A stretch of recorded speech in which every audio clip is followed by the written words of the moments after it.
We're going hats today, bro. Hats. Yeah, I didn't feel like doing my hair. Oh, hold on, though. I got to show you though. Just, bro, got the hard line, baby. Got the hard line. Gotta watch the shave, bro. I told you, you gotta, bro, comb over, hard line, bro. Keep you out of trouble. I'm telling you. Well, I don't know if we ever talked about that on 56. Well, no, I if we think did, you did. We'll talk about it for 2 seconds. Yeah. 10 years ago, I don't fucking know, but we were deputies, and I had a shaved head, and I wore a glass, and I was still clean shaven, and I wore glasses, and I was probably getting in, I don't know, 20, 30 use of force fights, like scrapping, fighting a year for like, I don't know, 2 or 3 years. And I think it was you, though. I think it was you. Mm-hmm. And you said, bro, you look aggressive. You said, I don't know. You used to be like, I don't know what the fuck's going on. I remember this because we were actually 56ing. We were talking about it. You're like, bro, I don't know what's going on. Guys are talking about. Why does everybody want to fight me all the time? They fight me all the time. I want to get put on the early warning system, blah, blah, blah. And I said to you, I was like, bro, yeah. I was like, you know what it is? I was like, it's your haircut.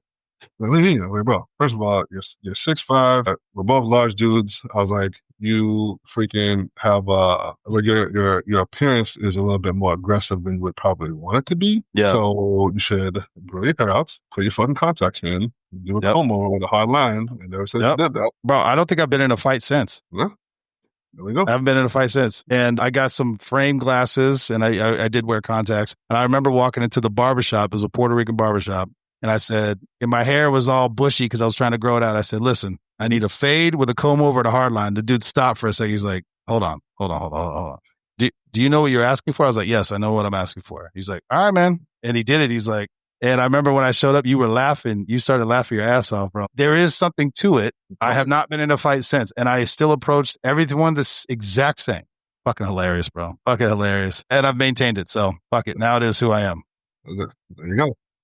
So let's see. I'm still recovering from. So how long ago did you have your knee surgery? I had mine in almost the end of December. All right. So it's been a few months. Yeah. It's been 6 months. All right. Well, again, yours wasn't a knee replacement. What I will say is I had my first session of PT today, physical therapy.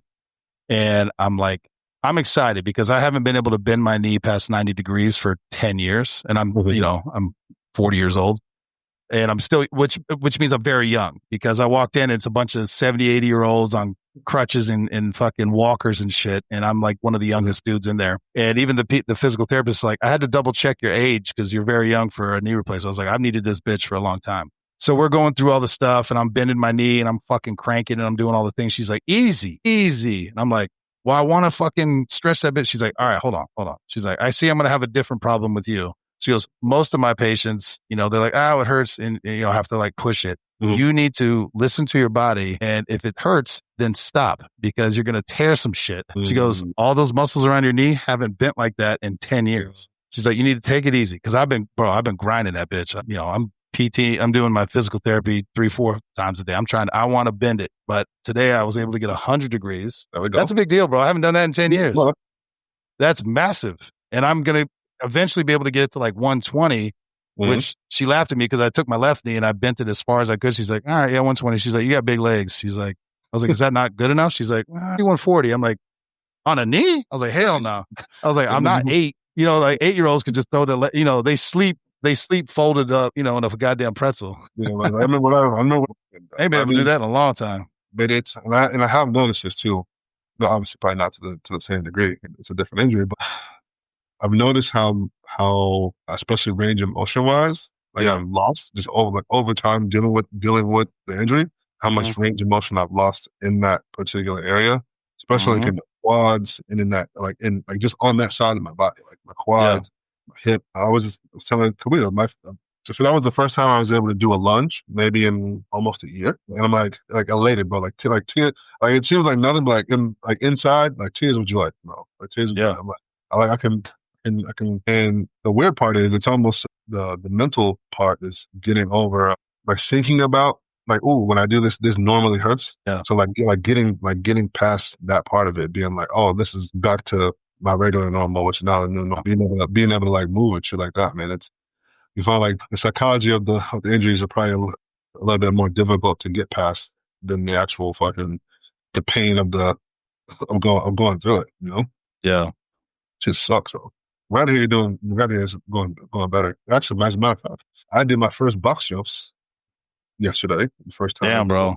a year, bro. I'm probably a year away from that shit, but yeah, Yeah, I'm and I was like, excited to be able to. Yeah, and I think that's because again, I'm young for a knee replacement, but I'm like, I haven't been able to walk a mile without pain for years without my knees swelling up and like having to ice it and take all kinds of anti-inflammatories. And the idea that that'll be something I can do is, well, anyway, like she goes, I can tell you're excited. I'm like, yes, I'm ready to. Let's fucking go. She's like, this is all gonna take time. This is gonna take time. You need to relax. I'm very fucking excited. Let's do it. Yeah. Wait, I'm on pain. Are you sure? Right. Can I keep going? Yeah. So I'm trying to take it easy. I got a couple more weeks before I can go in the pool because I got to let the fucking whatever the stitches and stuff. I got to let that shit heal. They're gonna put you. They have the like we had in college the fucking pool thing now. Yeah, dude. Dude, it seems counterintuitive. Like if I could put this fucking leg like in an ice bath for 3 minutes, I think it would help with all the inflammation, the soreness, the circulation. But it's like you can't soak it, so I'm like stuck doing it. Because of stitches. Yeah. Because you don't want anything to get in. And that's the other thing. The surgeon has fully terrified me in the thought of getting an infection inside the knee. He's like, if this gets infected, we have to do it again. And I was like, fuck that. That will probably break my spirit, bro. I can't do it again. Fuck no. There ain't no goddamn way. Just take it, bro. Just cut it, bro. Just cut it off, bro. Fuck it. Because, bro, for 2 weeks, just my leg just... Is this elevated enough? It's at fucking 90 degrees. I mean, I'm going to have to get like a gurney above my bed to like pull that bit. Well, damn. I told you need a protractor, bro. So you can figure out what. You're not elevated enough, bro. You're not elevated enough. Well, see, I was laughing. How do you elevate if you get a hip replacement? Well, you have to hang upside down like a vampire. You'd be face down, ass up all night, bro. It's fucking terrible. All the blood rushing to your head. Shit. Yeah, man. Let's see other things. So I'm excited. I'm pumped, bro. Street Tales book is we're getting to the final stages. I'm very excited. Dude, it went quick, man. I got 2 more sections left, yours and Adam's, and I got everybody else their sections today. But yeah, it's going to be quick, man. I'm looking forward to it, and hopefully we'll be able to go out and do some speaking tours with it and book signing stuff. And it's one of those things where talking to the publisher, I was like, well, I've got Maine, I've got Georgia with Monte, Florida with you and Mo, New Jersey with Adam, and we can go out to LA with Joe. And I said, let's fucking get after it. I think these are important stories. Speaking of, you brought up, I'm looking forward to very much is our LA trip. Yes. All right. Well, we'll talk offline about that because I need to start getting that solidified too because I got to reach out to the studio, so I need to get that locked in. Yeah, I'm looking. You just brought that up, and I was like, ooh, almost forgot about the training shit we haven't going on lately. Definitely excited for that one. Not only the shit, but the book thing got me on that, and I'm like, that's gonna be a lot of fun. Not just because it's California, but just because it's an opportunity to kind of just sit down and just do it for like some days straight. It's gonna be fucking great. Yeah. Yeah, you know what? Let me write that down because we gotta lock that in and get some episodes, and I gotta talk to the studio, make sure we're good to go. It'll be worth it regardless. But LA trip. Plus, it's just such a difference when you record in a professional studio. I can tell you, I've been on when I was in recruiting. I went and did like an impromptu. They told me literally like the day before, hey, the person we originally had scheduled to do this interview on behalf of the office, can't do it, so you're up. I'm sorry, what? Excuse me. But it was a pleasurable experience, for sure. It was a radio show. I was about to say, did they put makeup on you, bro? No. Well. Oh my God, they did, bro. You remember that YouTube commercial? I do. Yeah, I've done the makeup thing, which is crazy to say. I had the killer makeup on for the YouTube commercial, and then but it was like I said, it is a different experience when you're like hooked up to like legit like in studio like equipment. I was like with an actual engineer and a producer, dude. Yeah, it's legit. No, it ain't. Yeah. It's lights, camera, action. Let's go. Yeah. So I'm like, that's great. Definitely good. It was a nice experience, but definitely looking forward to one meeting Joe and get out there and do some recording. It's gonna be great, especially in that studio. Learning some of the history of the studio. I'm like, just to be in the studio. Yeah. In general, it's going to be fucking amazing. And not let alone to kind of like say, hey, I've recorded in the same studio as, so and so. All right, it's nice. Be good. Yeah, dude, it's fun. It'll be worth it. Yeah, you just reminded me. I got to reach out tomorrow. I'll talk to that Tina and Jeff. That'll be a good time. And dude, so yeah, we got a lot going on, man. A lot going on. Which one do you want to jump into first, brother? The interview I did with the French PD, the athletes, Secret Service, or the Epstein stuff? Which one we want to do first? Let's knock out that Epstein there real quick. I know that thing is crazy to me. All right, let me just give you my take. And this is what frustrates. Oh, hold on. First shout out, blackout, bro. We got the same shirt on. Represent, baby. Represent. Thank you, John. So Epstein, this is what I'm very frustrated with, is the way that they're handling it is so atrocious. And I'm really not putting it on Trump, so to speak, because he's like, dude, I'm immigration, terror. He's doing other stuff. He's like, what are we talking about? It's almost like Allen Iverson. He's like, we talking about practice, bro? I got other shit going on. Ask the DOJ. That's not my thing. I don't have nothing for you. But this is the point. You arrest a guy for trafficking children. Who were they trafficked to? Right. So that's when everybody's like, is there a client list? If so, when will we get the client list? And for a year now, they've said it's on my desk, And they're like, and now they're saying we have all this child porn and we're not going to release the victims in the video. And everybody's like, nobody wants that. Nobody wants to see that. Nope. Who were they trafficked to? Who was it?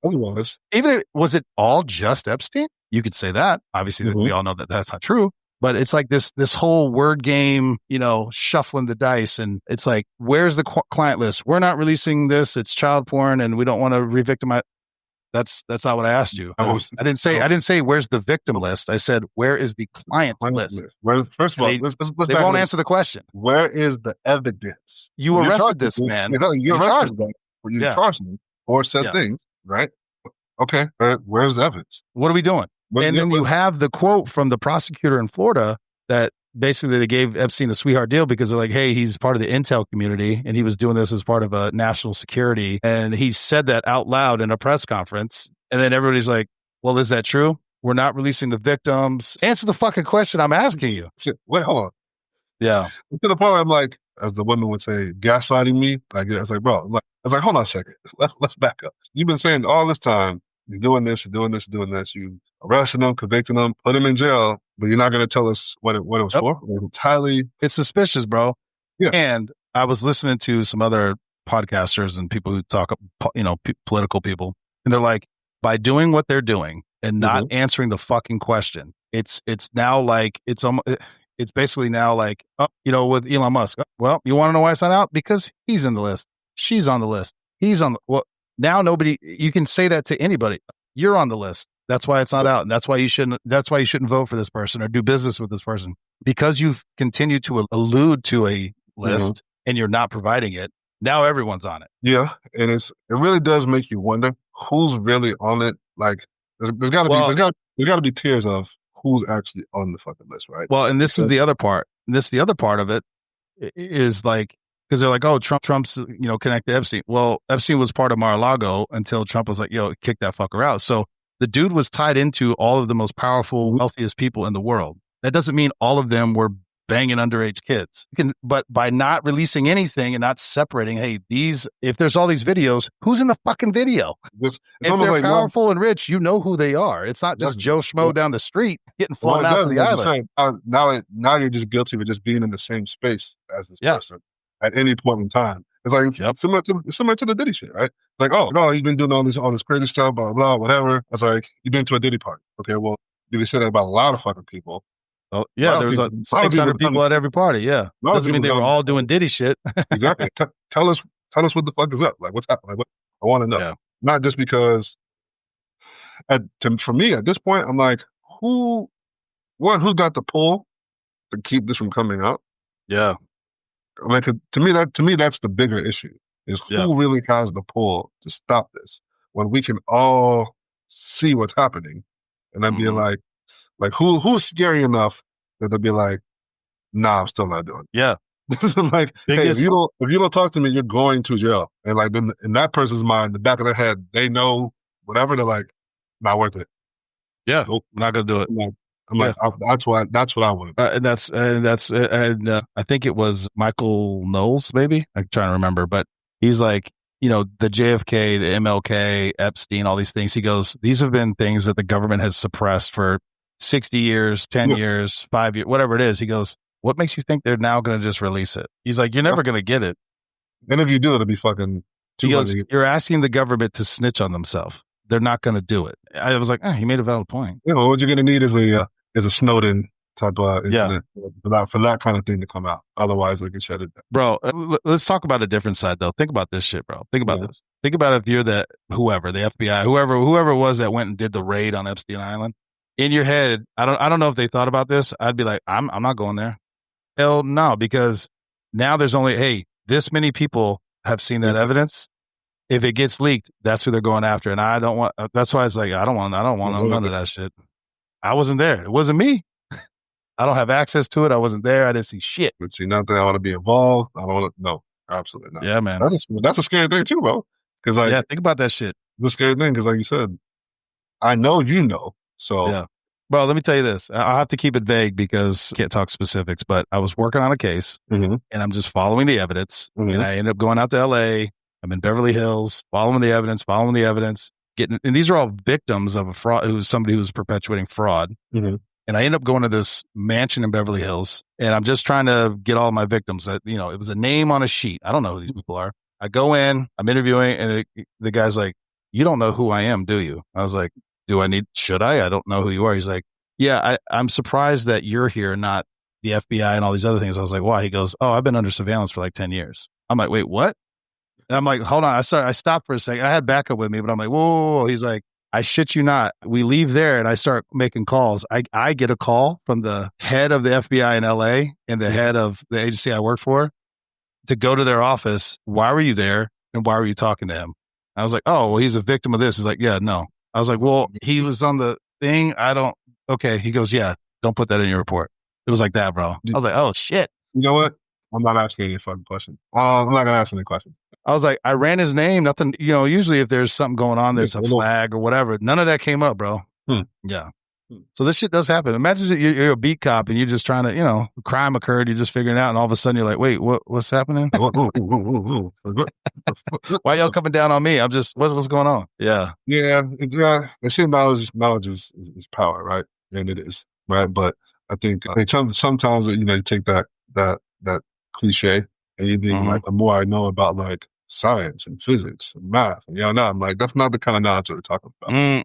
That ain't the kind of knowledge that we're talking about at all. Bro. It's like, yes, that knowledge is power, but knowing things that other people don't know is also power. Man. Yeah. And you see it at your workplace, agencies. How the fuck did that guy become a whatever? He jumped up 2 promotions? Damn. He must have dirt on somebody. But you see it, it's like that. You see it in like politics. You see it in it's like day-to-day life. You're like, how do you keep going up? Okay. I'm seeing, I'm tracking. Yeah, exactly. I got it. Yeah. But yeah. Oh shit. So yeah, the Epstein thing, I don't know, bro. I don't think we're ever going to get that. Yeah. I mean, I was kind of hopeful that we actually might get it, especially in this day and age. Yeah. Then again, but like I said, that's what makes it even more intriguing is the fact that we are in this day and age and still not getting it to the point they're pretending like they didn't even have it. I was like, oh, you guys just said like 6-7 months ago, we got the evidence and now you don't have it. It doesn't exist. Well, and I'm very surprised. This is what I mean. There's something powerful, bro. It has to be because you had Kash Patel and Dan Bongino. Bongino had a podcast. He was all over that shit. Like, we need the list. Where's the fucking list? I want the list. Kash Patel's like, this is a cover up. Y'all should release it. And then they're now running this shit. And they're like, now you run it. And now you're like, it's not coming. He's like, nah, he committed suicide and there's nothing to see here. Hold on, bro. Okay. What happened, bro? All right. If that's the case, tell me why you believe that now. Because that wasn't your opinion 6 months ago. What changed your mind? Yeah, what changed your mind?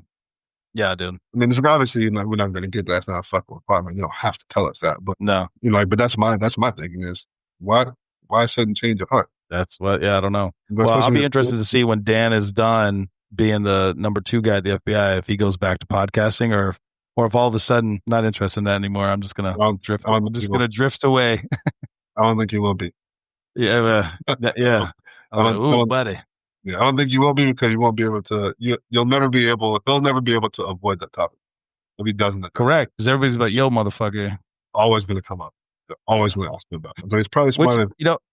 Which is like, think about James Comey, bro. Like, okay, you ran the FBI. why do you still insert yourself into the media and the public? Like, what other director has ever done that? They all just drift away, bro. They like, don't bother me, don't question me, I don't want to know nothing. And this dude is just putting himself out there all the time, just getting bashed. It's like, why are you? What? Yeah, I don't know. Unless, yeah, I don't know, man. It's kind of like that. I heard Candace always say this about Kanye West. It's almost like they call you like you're crazy. You're crazy until you're right. Yeah. And it's like at that point, it's like I know you guys thought I was crazy. I was just first. I just knew it before you did. And it's starting. A lot of this shit kind of has that same feel of like people been saying it. You want it. Like I know Alex Jones. They think he's a fucking crackpot, whatever. But I'm like some shit he wasn't wrong about. Yeah. I don't know. It's a lot of it is starting to kind of feel like that. Where like we're just gonna discredit you to the point where like no one's gonna believe you, or it's always gonna be like something in question. It's where they're never gonna be able to take you 100% serious. Right? Yeah. So it's like until the fucking proof comes out. Yeah. Until it comes out, and they're like, "Oh, the motherfucker was right." Like, I told you that 10 years ago. Yeah, I know, man. I've been saying 9/11 was an inside job for years before it became popular. I was like, bro, that shit seems like an inside job. They're like, no, our government wouldn't do that. Like, I work for the government. Yeah, you crazy. The government is people. Exactly. So with their own interests and their own ideologies, bro. Exactly. Yeah.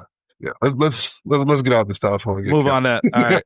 So I did on the Street Tales podcast side interviewed Francois Bargel. I'm not very good at it, and dude, I'm actually interested. I'm interested to talk to you about it a little bit. Mm-hmm. Just again, France is obviously much smaller than the U.S. I get all the concepts, but they have the French National Police, and they run everything. They run street cops. They are the municipal cops. They are the sheriff deputies. They are the troopers.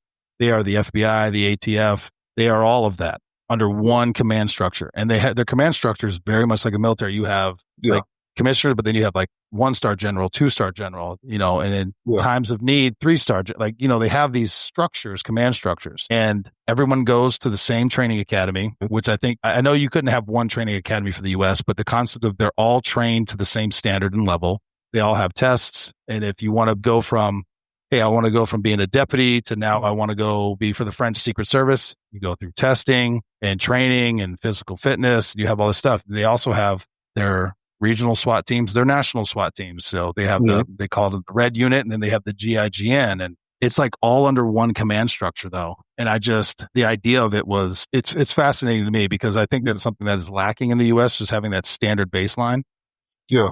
And also think about that, the ability to move up within the same agency. So you could say, hey, I want to be a deputy in Florida. Now I want to go be a deputy in Texas. And it's just, it's the same agency. So you keep your retirement, you keep your benefits, you'll have the same training, you just slide over. And then you're like, hey, I want to go protect the president. All right. Well, you got to try out just like you would for the bomb team or the SWAT team, and you try out and you make it. Now you're protect. You see what I'm saying? Like they all have, but everybody in the command structure and everybody outside of it because you're all part of the same agency. That idea in itself, I was like, that would be, I don't know how we'd ever effectuate that in the US. I don't think it's possible, just the way we're all set up. But that idea, the concept is interesting to me. Then the other one is he was from a young age, he's a black belt in judo and was like a European champion and all this stuff like that. But we talked about, Mo was on there with me. And she was like, so in law enforcement, do you guys have a way, like you train people how, like these are techniques you're allowed to use? He's like, no.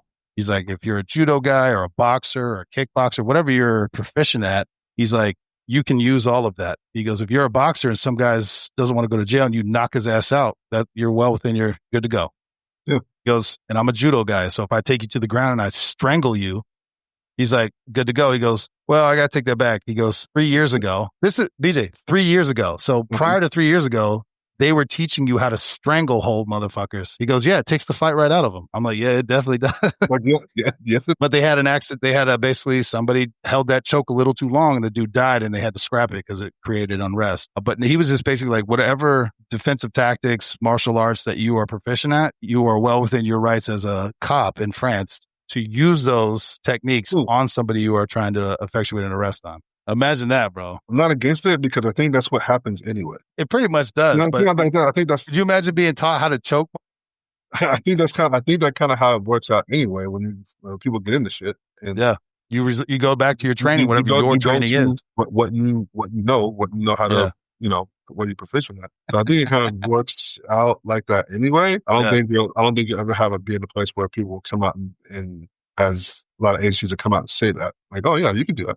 Let me do it. Like, well, he's the number 2 for the whole thing. He's like, no, absolutely, do what you got to do. The other part that it was a quote, and I'm gonna fuck it up. I don't have it up, but because I was asking like, what is the relationship with the population of France with law enforcement, and he had a quote, and I'm gonna fuck it up, and I'm sorry, but he basically was like, the citizen's relationship with law enforcement is the embodiment of the citizen's relationship with the state. And then he also said, in France, the police are always wrong. That's like, this is how they go. And he was talking about like in France, they have a very high standard for protesting, meaning they are all about you protesting. And he was like, you burn cars, burn buildings, whatever you want. He goes, but they set up like hard lines saying you can protest in this area. Have at it. You cross that line, then we're going to fuck you up. And he also said on vice versa. So the riot control, they have to stay at that line. If you take one step, like you go to reach out and pull somebody to you, he goes, you can get one. He goes, you're getting fired, but you might go to jail. Yeah. Okay. He goes, so it is a hard line. That's how serious they take it. I was like, really? Burning cars? He's like, yeah. They're allowed to protest. I was like, I mean, I didn't want to be combative. I'm like, that's just destruction, and that's not protesting. You're just destroying shit. Yeah, but I guess my question in regards to that would be, what's the recourse for the people who shit that burn? I mean, I guess if you let them protest, you just let them burn all my shit. You just let them burn my shit, and then what are we doing here? Yeah, who am I? Who's fixing my shit? Who's fixing my shit? Because you decided to let them do shit over there. So I guess that would be my only, not pushback, but my only question. Well, that was another thing he said, because we talked about how like everybody wants to sue cops all the fucking time. He's like, yeah, we don't do that in France. He goes, we're not like a sue culture. We don't sue each other. That's not something we do. Because he did come to the U.S. for like a year to train at the University of Virginia, which I didn't realize they have like an international criminal justice program, which anyway, all very cool. But he learned a lot. He's like, yeah, in the U.S., you guys sue each other a lot. He goes, yeah, we don't do that here. The court, he goes, it's not even like, I might want to sue you, but the courts will be like, no, this is stupid. No, the courts will kick it out. All these other motherfuckers, they want to sue it. Hey, he scratched my side mirror, running after a bad guy, sue him. It's like, no, get the fuck out of here. Not to put them on blast, but just that's the biggest one in Florida that I know. I'm going to get sued, bro. I guess you could say that's part of the beauty of this seek competition, I guess, in the court. Well, isn't it Charleston White who talks about like he would sue everybody he ever worked for? He would read all their policies, and if they violate, he'd sue them. He's like, I'll take my 10 grand and I'll go find another job. I feel like he wasn't being serious, but I mean, I don't know, bro. I'm sure there's people who make a living doing that kind of stuff. He's a professional troll, but I don't know, man. No, he's the professional troll fucking goat. Bro, just saying shit to get people wilding out, bro. And they fall for it every time. It's like, who cares what that dude says? Who gives a shit? I don't care what he says. I don't care what a lot of people say. Because didn't he was, we talked about last time, he was going off on King Von and all. It's like, bro, are you crazy? He's like, I'm in Texas. What are they going to do down here? I was like, all right, bro. I don't want that heat, bro. I don't want no one to try to come find me. Yeah, I'm good, man. I'm good. Fucking crazy. I'll leave people alone specifically for that reason. Damn right. Damn right. We got to talk about it because it popped up, and I've talked about it before, but the Secret Service agents that got punished. What do you think? This is why I think it's bullshit. And I knew it at the time. I already knew. This is the Secret Service agents that were in charge of advancing the Butler, Pennsylvania site for President Trump. Because I had inside knowledge, I know they asked for certain resources and bodies and agents, and the headquarters, upper management, whatever, said no. You're going to get, they use temporary agents, which is, again, not uncommon, but my point is, if you're going to punish somebody, these agents said, this is what we need to be successful and protect this site. And then the supervisors and headquarters said no. So then they worked with what they had, including the counter sniper. They had been asking for a counter sniper since they got there, and the counter sniper got there the day before. I don't even know if he advanced the site. I don't know that part. But you're there for one day as opposed to you're supposed to be there for a week. And I don't even know that they had a week. I think they only had 3 or 4 days. And that's a whole nother thing. Campaign, it's like all the rules and policies get thrown out the window. You might advance a site 12 hours before the site, which is just, again, and this is what agents have all said, is like, you're just waiting. You're asking for something bad to happen. For policy, we're supposed to have 7 days to advance a site. You're giving me 12 hours or 3 days or whatever. And we have to think of all the things that could go wrong. Whatever. Clearly, it was a massive failure. But the supervisors who said no, who signed off on the security plan, who probably weren't there, like the ones in headquarters, but the ones who were there, who did the walkthroughs, reviewed this, because that's the thing. As an agent, you go, you do the site security, you write it all up, and then you have to walk a supervisor through it and say, this is what we're doing, this is what we're doing, blah, blah, blah, blah, and they sign off on it. All the supervisors got promoted. And the agents, one of which I know was like brand new, like maybe a couple months out of training, those guys all got punished, suspended without pay. It infuriates the shit out of me. What's the term? Shit rolled downhill? I don't even know much more to say than that, because it's like, I'm telling you, this is what I need to be successful. You told me no. I worked with what I had. Shit went sideways. Now I'm in trouble because you said no. Yeah. That sounds about right. It sounds like government work. It makes me want to throw up, dude. Yeah, I feel bad for them. But and keep in mind, they have a manpower shortage issue. How are you supposed to like? Did you really expect for it to turn out any other way? Well, because I know better, no. But the common sense version of me, some supervisors should have been held their feet to the fucking fire, bro. Demoted. I'm not saying everybody got to get fired, but demoted. Instead, they all got promoted, bro. It blows my mind, dude. And you fuck the guys on the line who are actually trying to do the work. Yeah. And this is after a congressional paper came out, I think in December, saying they've identified numerous flaws in the training, the traveling, supervision, where this was inevitable from leadership.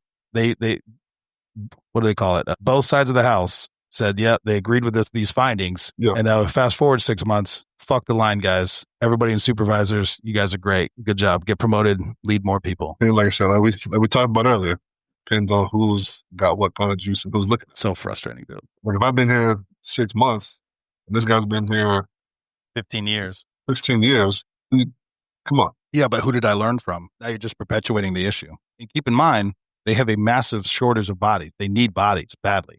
So how does that help morale? How does that increase recruiting? How does that make anybody feel good about the job they're doing currently? Probably doesn't. All those things are all negatively affected. But fuck it. This is just what we're going to do. We're at in most cases. And I think it's probably not just law enforcement. I'm pretty sure it's a lot of places.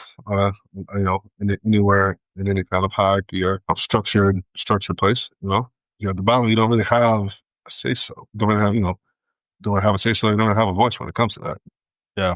Well, to tie in too, this was the other interesting thing. When you're with French, when you want to go into the French Secret Service, you have to take a test. You have to do all these things. It's considered like a prestigious thing. You have to actually strive for. People don't get it. You get dropped out. You do 5 years of low level security, which is accurate. But then you have to apply to go if you want to protect the president, the prime minister, whatever it is. I think they have like 6. You have to take another test. You have to do more training. And you have to be a good fit personality-wise. So you could be a PT stud and a test stud, and the people who are on the detail will be like, nah, we can't hang out with this dude. And you get scrapped. And I'm like, bro, on the service side, like that's when they lose all their people. Nobody wants to go do that because it's a shitty lifestyle. You're living somebody else's life. And this is the thing. It's a 3-year assignment, and you have to retest and reapply if you want to stay on longer than 3 years. Oh, sure. The service, it's 6 years, and they've been talking about increasing it to 8 years. And it's like, bro, you're killing people, man. You are killing people. Yeah, I wouldn't be opposed to the 3-year thing and doing it in spurts. I think anything over 3 years career wise is a very, very big commitment. I mean, that's a large commitment to do something so taxing, not just on your body, but just on your own personal life. I think 3 years is a good. People don't understand. You are living someone else's life. Wherever they go, you go. Whatever they do, you do. And that's what it is. Yeah. You're constantly on the road, away from your family, your friends, your kids, whatever it is. In 6 years, you're doing that. Because I think about myself, I did it for 2. If it would have been like, hey, you got 1 more year, I probably would have stuck it out and be like, all right, I could resettle. I could reset myself and do something else or do some other version. 6 years, bro. It's like your kids could be in middle school and graduate high school before you're done. 6 years is a lot, bro. Yeah, dude. Man, that's a lot, bro. That's a lot. You have a baby, and then by the time you're done, your baby's in kindergarten, first grade, whatever. And that's how long you've been on the road gone. Yeah, no. Yeah, bro. They don't care though. They don't think about that shit, man. Right. And again, this isn't the line agents. I'm telling you right now, the one thing I miss the most is working with my team, my guys and girls, whatever. Well, yeah, but I mean that's all. But it's like the leadership; they just don't give a fuck. Bro.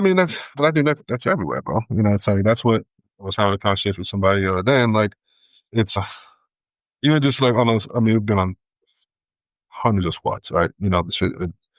How it is here, it's always ever changing. There's TDYs, different units. Your squad's always changing, but that's what makes it. Sometimes, bro. Sometimes the job fucking sucks. There's sometimes it's hot, like the days suck, the summer's not that great, whatever. I was like, but that's what makes it fun, and that's what makes it bearable is the fucking squad. Like the people you are experiencing this with is what makes it. So when you don't have when you're not enjoying the people that you're working with, let alone when it's difficult to always enjoy the job, it's not a good fucking recipe for success. Correct. Well, I will give this one side note because this is popping up again. People are like, oh, Trump was never shot. He was shot in the ear. Mm-hmm. Now, what I will say, it was a nick.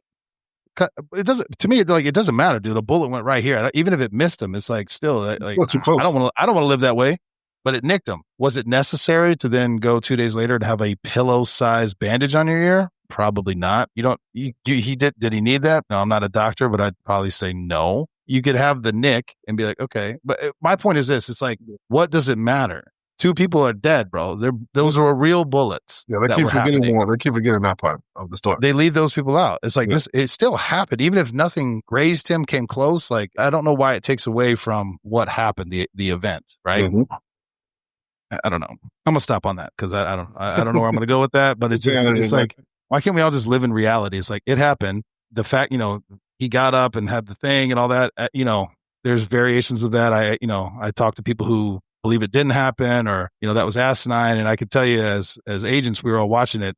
Let me do it this way.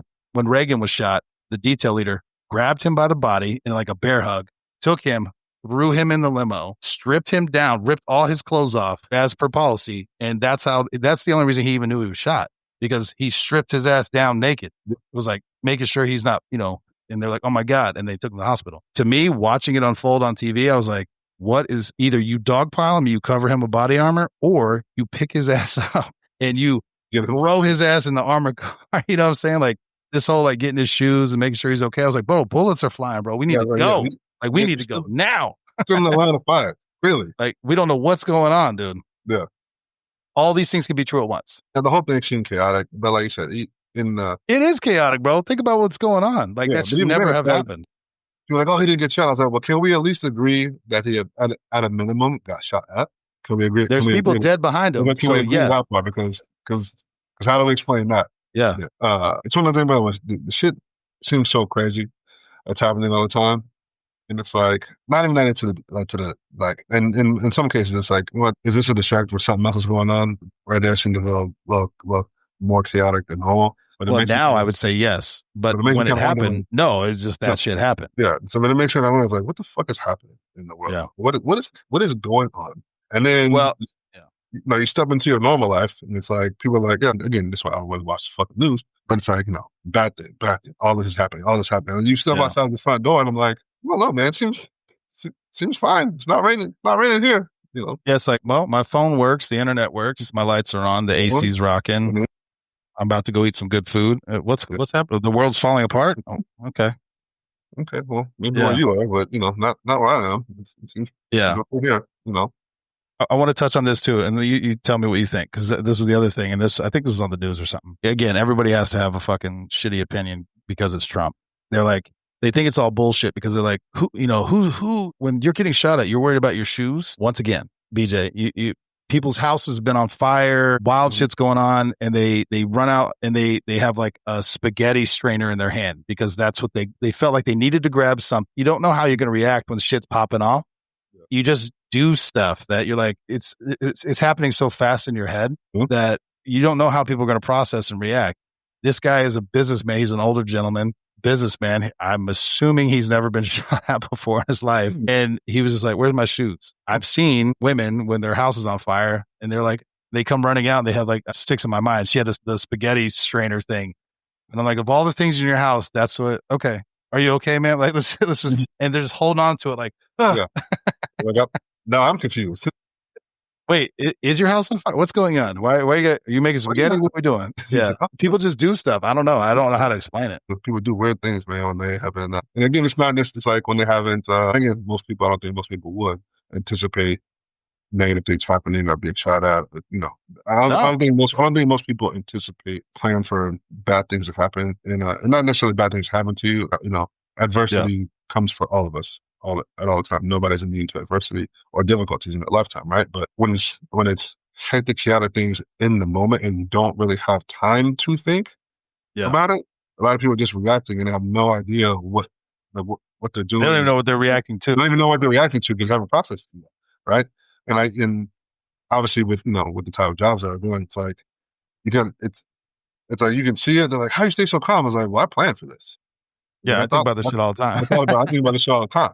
And they're like, "Really?" I'm like, "Yeah." I'm like, "I don't know what world you're living in, what bubble you're in. They just can't happen." At some point, I was like, I plan ahead. Like I was like, I back into every place I'm into, except for Lowe's, Home Depot, and Costco. That's it. Who else gets back in? It's like, why? I was like, because what if I need to get out of it? What would be happening that you? I was like, it doesn't fucking matter. The fact is, I don't know. Listen, I'm at least one step ahead of you. Yeah. While you're trying to figure out how to back out, I'm out of here. Like I'm a step ahead of you because I thought a little bit further, right? And I could, you can kind of tell, you can see it when people kind of just like move through life with any kind of like worry or like thought into bad things happening. Where it's like it was like the argument. This is probably sidebar, but people like it's all on a podcast. So like a lady was saying, I should be able to dress how I want, wherever I want. And the general was like, you're absolutely right. You should be able to do that. You should have the freedom. It's like, but the reality says that if you do certain things in certain places at certain times, the likelihood that negative things will happen increase or decrease by. Yeah. Like, why? It's like, it was almost like, why does that not occur to you? But I was like, you're right to do something doesn't mean that bad shit won't happen to you. It's like, we try to prevent it if we can. I don't understand. I think most people don't take that next step in a thought process to account for that. I'm like, well, that's what you fucked up. I'm not saying that you deserve it. If something bad happens to you, I'm not saying you deserve it. I was like, but this probably could have been avoided had you thought a little bit more ahead. And I think people need to realize there's bad people, bro. There's bad people that just want to do bad shit. Yeah. Yeah. It's just what it is. Bad things do happen. And if you can't prevent everything, but in some cases, you're like, the likelihood of something bad happening if I do this is probably a lot higher. Well, we talk about this all the time. Oh my God, I can't believe I can't believe a drunk driver hit me on New Year's Eve. Okay, listen, it could happen at any time. I agree. It could happen at any day of the week. I agree. The likelihood that somebody's drinking and driving on New Year's Eve or before a holiday, very high, very high. It's 3 o'clock in the morning. Oh my God, I can't believe. What do you mean can't believe? This is when people do this shit. No. I was going to laugh about the backing in thing because I think it was our driving instructor that said, only 2 people back in their cars, cops and criminals. That's it. I'm like, listen, that's what I was like, what, probably like, what are you doing? Like, I'm parking. I was like, I'm back in. It's like, it takes too long. I was like, well, get better at it. It's easier for me to back into fucking places than pull in the parking spot. Actually, I think. But I'm like, well, I'm going to add one. People who drive big trucks, because now when you drive a truck, you got to back it in because you can't get the fuck out. But yeah, well, the first few times you do it, it takes you a minute to line it up. But once you've done it a 1,000 times, I think you're right. I think it's harder for me to pull in straight because it doesn't feel right than it is for me to just back in. Yeah, it's definitely harder for me to just pull straight into a spot. I'm like, it doesn't feel right. Yeah, I can see the front too. I'm like, I have no space. Fuck it. I'm back out. I'm back in. I can't. I don't like it. I don't like it. I don't like it. Exactly, bro. But it was like a sign, like no backing in place. But I think it was a place where like people had to pay for the parking, so they needed to be able to see the license plate. The license plate. Okay. I was like, this makes me like. Criminals, bro. Criminals. I'm uncomfortable doing this. I don't like this. Hell no. Nah. Yeah. It's absolutely fine. All right, last one, and then we'll roll, bro. But I want to talk about athletes with bad attitudes. And I'm not trying to pick on Angel Reese, but that's just the most recent one, and it made me prompt the thought. There's been many, and I don't know, you probably name more than I can. But honestly, professional all the way down, I don't give a shit if it's Pee Wee League. I've never understood why athletes, star athletes or otherwise, it's almost like it's excused away. Or they're just heated in the game, or whatever the fucking point is. We'll focus on professional athletes for now, because I think that makes it even worse in my mind. You're getting paid I was gonna say millions of dollars, but not everybody does. But you are getting paid to play a game. You can be hype. You could be the enforcer, the whatever, right, against the other team. But when you see them snap or react on their teammates, their coaches in a public setting, Again, I've had arguments with my coaches behind closed doors. I'd never do that shit on the sideline. I'd never do that. Absolutely And not. I've gotten into fights with my teammates, again, on the practice field, locker room, whatever it is, because, a bunch of aggro, afro, alpha, whatever the fuck terminology you want to say. It's male, female, don't matter. You put them all in one room, people going to fight because everyone's got egos and pride and all that other shit. But it feels like it's more and more accepted now. And I don't understand where that's coming from.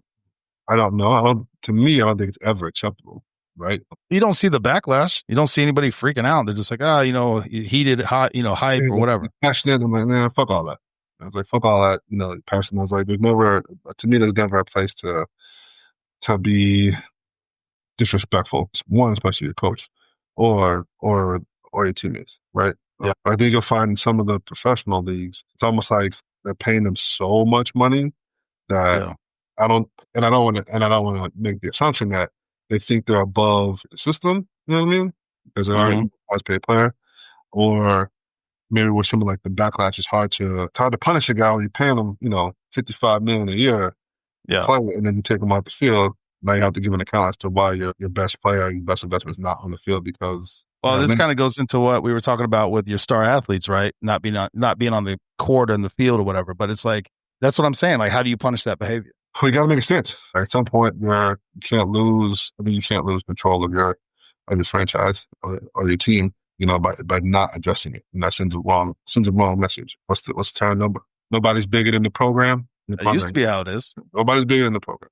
Nobody's bigger than the program because they'll find a way to avoid that contract, and it's that bad. So they'll find a way to get you out of here for sure. It's like, but I think in some cases, it's like, to me, it's hard to really ever. I don't see a situation where you can ever really justify that level of behavior, right?